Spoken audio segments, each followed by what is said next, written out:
좋은 아침 성경 일독 캠페인 이 정도는 알고 가자.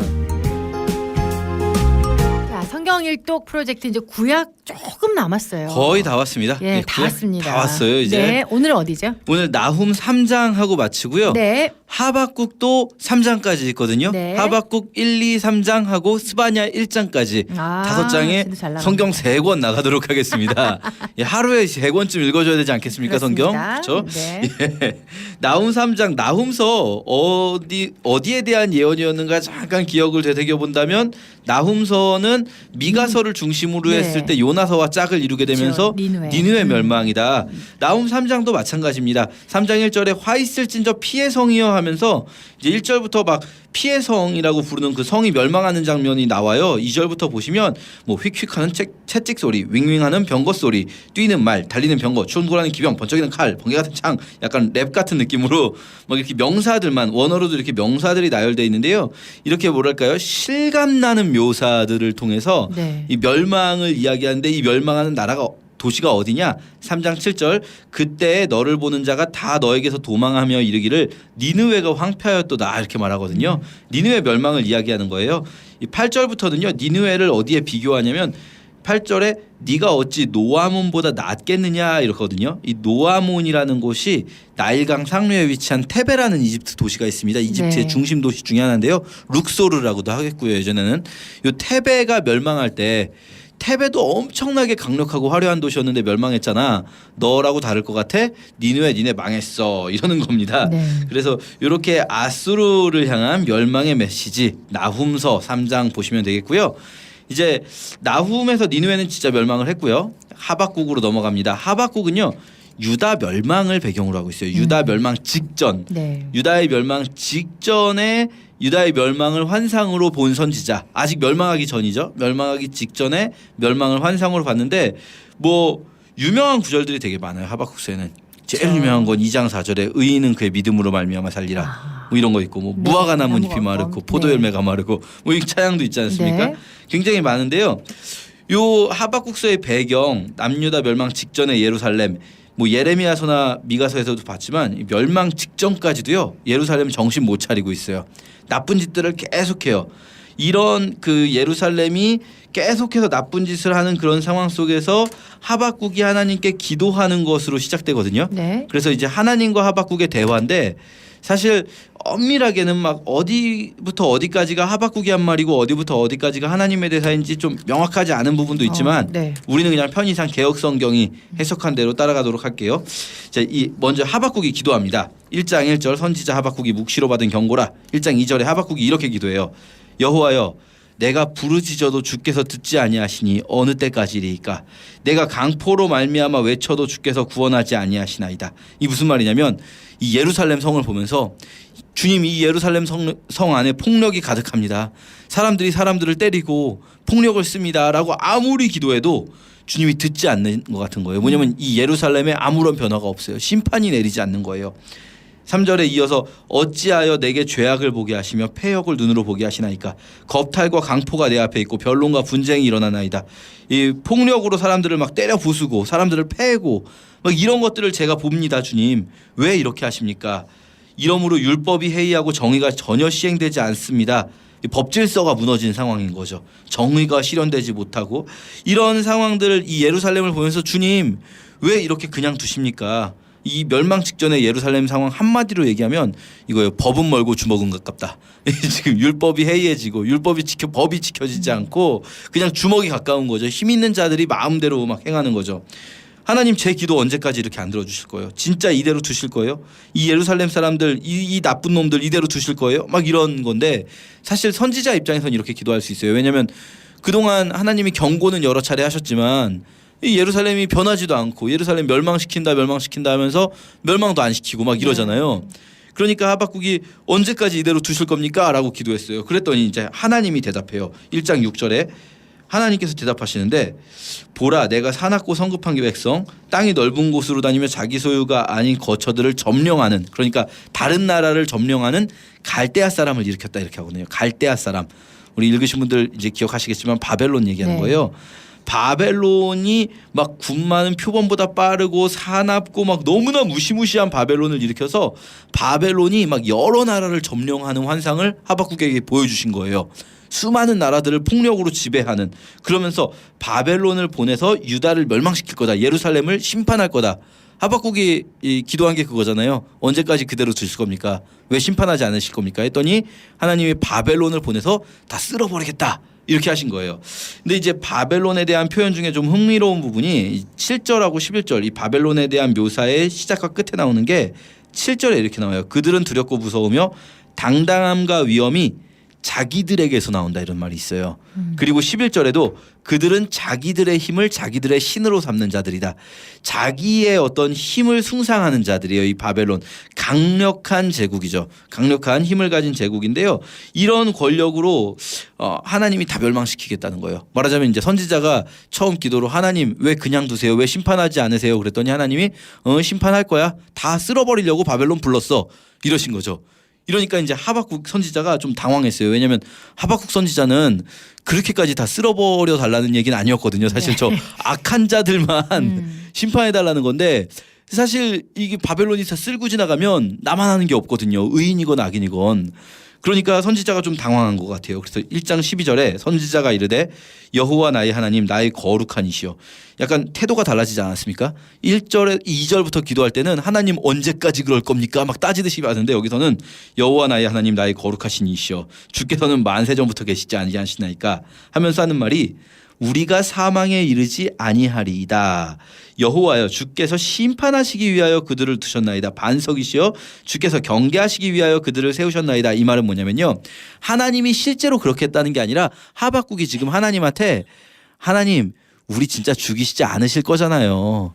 하나님 그냥 우리를 경계하려고 그냥 우리들 좀 겁주려고 그러시는 거죠. 우리 잘못한 것에 대해서 책망하시려고 그러는 거죠. 우리 멸망시키실 건 아니시죠? 이렇게 말하는 거예요. 네.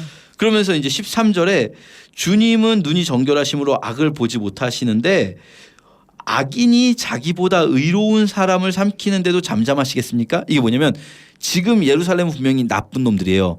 그렇지만 바벨론이 더 나쁜 놈이잖아요. 그러니까 더 나쁜 악인이 그들보다는 의로운 나쁜 놈이긴 나쁜 놈이지만 바벨론보다는 의로운 예루살렘을 바벨론이 멸망시키는 거 하나님 그대로 두실 겁니까? 에이 안 그러실 거죠. 주님 그런 분 아니잖아요. 약간 이런 느낌이죠. 그러면서 17절 마지막에 그가 계속하여 여러 나라를 무자비하게 멸망시키는 것이 옳습니까? 라고 하나님한테 다시 따져요. 그러니까 1장이 아주 재밌는 구조로 되어 있어요. 하박국이 먼저 하나님 이 예루살렘 그냥 두실 거예요? 하나님이 대답으로 예루살렘 쓸어버릴게. 하박국이 아니 하나님 왜 그러세요? 그래도 그건 아니잖아요. 이렇게 나온 거죠. 네. 그러면서 이제 2장 1절에 하박국이 내가 파수하는 곳에 서며 성루에 서리라 하면서 어떻게 하나님이 뭐라고 말씀하실지 막 기다리겠다는 거예요. 너무 간절한 마음으로 빨리 듣고 싶으니까 성루에 올라가서 기다리겠다 했더니 하나님께서 이제 대답하십니다. 하나님께서 대답하실 때 이 묵시가 반드시 이를 것이다. 막 3절에 보면 참 재밌는 표현이 있어요. 속히 이르겠고 그러면서 뒤에선 더딜지라도 그러면서 또 지체되지 않고 속히 이른다 더디지만 지체되지 않는다. 이게 말이 이상한 거예요. 빠른데 느리지만 느리지 않고 막 이런 빠르다는 건지 늦다는 건지 알 수가 없게 돼 있는데 확실한 건 분명히 종말이 온다는 거예요. 이대로 넘어가지 않는다. 그동안 오래 기다려줬는데 반드시 심판이 있다. 그러나 여기서 한 가지 반전이 일어나는 게 2장 4절이에요. 그 유명한 말씀이죠. 보라 그의 마음은 교만하며 그 속에서 정직하지 못하나 의인은 그의 믿음으로 말미암아 살리라. 2장 4절에서 앞부분에 그의 마음이 교만하다고 할 때 멸망하는 자들 그가 누구냐. 이건 뭐 이스라엘의 악한 자들을 말하는 거냐 아니면 바벨론을 말하는 거냐 조금 애매해요 사실은. 그런데 누구라도 상관이 없어요. 어차피 둘 다 망할 거라고 뒤에 나오거든요. 둘 다 망할 거예요. 바벨론도 망하고 이스라엘의 악한 자들도 망할 거예요. 중요한 건 이 부분이에요. 의인은 반드시 살아날 거다. 의인은 반드시 살아날 건데 의인이 뭘로 사는가? 그의 믿음으로. 이 너무 중요한 구절이에요. 신약에서 3번이나 인용돼요. 이 구절이. 로마서, 갈라디아서, 히브리서에 그것도 아주 핵심적인 부분에 이 구절들이 인용돼요. 이게 뭐냐면 하나님은요 분명히 지금 당장 아닌 것 같아도 어느 순간 분명히 행위대로 갚아주실 거예요. 그가 행한 그대로 하나님 갚아주실 거예요. 지금은 오래 참고 심판이 유보돼 있지만 그런데 행위대로 갚아주시기만 한다면 살아남을 사람이 누가 있겠어요. 사실 1장에서 하박국이 절망한 게 뭐냐면 행위대로 갚아주시니까 다 죽는 거예요. 그러니까 하박국이 절망하고 하나님 다 죽이실 거 아니잖아요 막 이러는 거거든요. 그런데 하나님이 이렇게 말씀하시는 거죠. 물론 거룩한 행실이 중요하긴 한데 그러나 의인들은 믿음을 가진 자들 그의 믿음으로 살 것이다 라고 말씀해 주시는 거죠. 그러면서 이 하나님이 의인은 살려주고 그리고 악인들은 반드시 심판할 거야 라고 말씀하시는 게 2장이라고 할 수 있어요. 2장 이제 뒷부분은 바벨론과 예루살렘의 악인들은 반드시 심판한다. 그런 심판을 통해서 어떻게 하실 거냐면 2장 14절에 또 유명한 구절이죠. 이는 물이 바다를 덮은 같이 여호와의 영광을 인정하는 것이 세상에 가득하게 하실 거예요. 가득함 인이라 되어 있는데 가득하게 할 것이다 이렇게 보시면 돼요.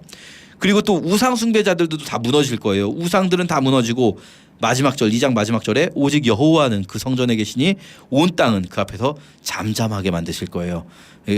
조용히 시키신다. 샤랍 시키신다. 이런 거죠. 조용히 시키실 거예요.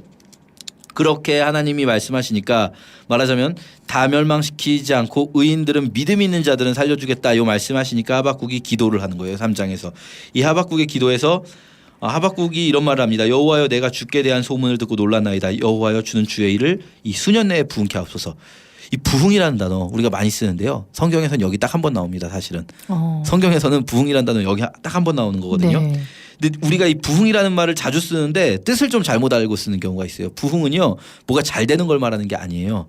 부흥은 뭐 이렇게 막 교인 수가 늘어나고 교회가 잘 되는 걸 말하는 게 아니고 이 다시 부자를 씁니다. 한자로. 다시 부자. 다시 네. 살려주신다. 네. 하박국 선지자가 지금 하나님께 다시 주는 주의 일을 부흥시키소서라고 말하는 건 뭐냐면요. 지금 일단 다가올 멸망을 받아들이겠다는 거예요. 하나님 죽이시는 거 받아들이겠습니다. 우리 죽겠습니다. 그러나 주님 다시 살려주세요. 이 수년 내에 너무 그 죽어있는 기간을 오래 두지 마시고 다시 살려주세요. 이 수년 내에 나타내시옵소서. 진노 중에라도 긍휼을 잊지 마옵소서. 지금 하나님의 진노가 임하는 것이 옳다는 걸 받아들이는 인정하는 거예요. 우리가 잘못했고 우리는 진노를 받아야 된다는 걸 인정하면서 다만 한 가지 진노 중에라도 긍휼을 잊지 말아달라는 기도. 이게 부흥이라는 거죠. 제가 대학생 때 사실 부흥 집회라는 게 있었거든요. 그때 이 부흥이라는 찬양 이 땅의 왕마음을 거서 찬양하기 전에 그 찬양 인도자분이 제가 그 집회에 갔는데 요 구절을 읽어주셨어요. 진노 중에라도 긍휼히 잊지 마옵소서. 지금 우리가 황무하고 우리가 잘못하고 우리의 죄악 중이라는 것을 인정하면서 다시 살려주세요. 한국교회. 그렇게 기도했거든요. 네. 그러면서 이제 3장 기도가요. 막 웅장하게 임하시는 하나님의 모습을 막 찬양하는데 사실은요. 이 찬양의 분위기를 잘 아셔야 돼요. 선지자가 지금 막 기뻐서 이 웅장한 찬양을 부르는 게 아니고요. 선지자의 마음은 어떤 상황이냐면 사실은 3장 16절에 이래요. 내가 들었으므로 하나님의 이런 예언을 들었으므로 내 창자가 흔들렸고 그 목소리로 말미암아 내 입술이 떨렸도다. 무리가 우리를 치러 올라오는 환난 날을 그러니까 바벨론이 예루살렘 치러 오는 환난 날을 내가 기다림으로 썩이는 것이 내 뼈에 들어왔으며 내 몸은 내 처소에서 떨리는도다. 이제 모든 걸 봤습니다. 그렇죠. 다 봤어요. 바벨론이 쳐들어오는 걸. 그리고 그거를 더 이상 하나님 그렇게 하지 마. 이제 기도도 이제 안 하기로 작정했어요. 하나님이 옳다는 걸 받아들였어요. 그러니까 이제 내 처소, 내 방에서 내 집 안에서 뼈가 썩는 기분으로 입술을 덜덜 떨면서 그럼에도 불구하고 하나님을 찬양하는 것이 옳기에 부르는 찬양이거든요.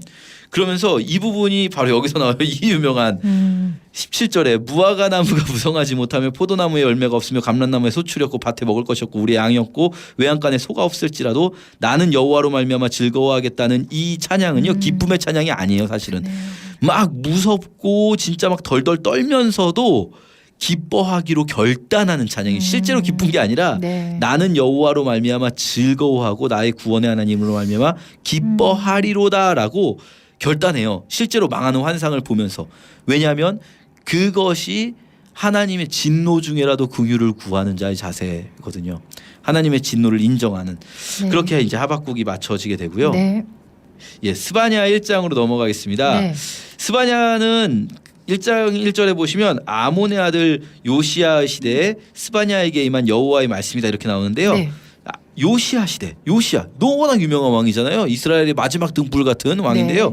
요시야 시대라고 하지만 요시야 시대는 사실 둘로 나눌 수 있어요. 뭐냐면 요시야가 8살에 왕이 되거든요. 아주 일찍 왕이 되는데 근데 이 요시야가 아직 종교 개혁을 하기 전에 어린아이였을 시절이 있어요. 이때는요 이스라엘이 바로 직전 왕이 요시아의 아버지 아몬, 그 아버지 므낫세가 연달아서 우상 숭배자들이에요. 아주 그 우상 숭배에 전념하던 사람들이거든요. 네. 그래서 이스라엘이 우상 숭배에 완전히 빠져 있던 시기가 있고 네. 요시아가 종교 개혁을 시작하면서부터 완전히 반전되는 시기가 있어요. 네. 스바냐는 그 둘 중에 어느 시기냐 이게 중요한데 스바냐서 전체의 내용을 봐도 이 지금 이스라엘이 우상 숭배에 빠져 있고 이런 모습을 볼 수가 있거든요. 그렇다면 이건 요시아가 아직 어렸을 때 애였을 때 네. 그래서 그런지 이제 1장 8절 같은 데 봐도 여호와의 희생의 날에 내가 방백들과 왕자들 뭐 이렇게 나오는데 왕이 아니라 왕자, 방백들과 왕자만 문제 삼아요. 네. 아마도 이제 왕이 너무 어린애라서 이런 표현 쓴 게 아닌가 싶은데요. 네. 저희가 스바냐서 이 뒷부분 내일 같이 쭉 더 읽어보도록 하겠습니다. 네, 오늘은 나훔 3장부터 스바냐 1장까지 읽으시고 읽었을 출석 체크 남겨주시면 되겠습니다. 아, 진짜 얼마 안 남았습니다. 예. 자, 저희는 다음 주 월요일 아침 다시 찾아뵙도록 하겠습니다. 고맙습니다. 감사합니다.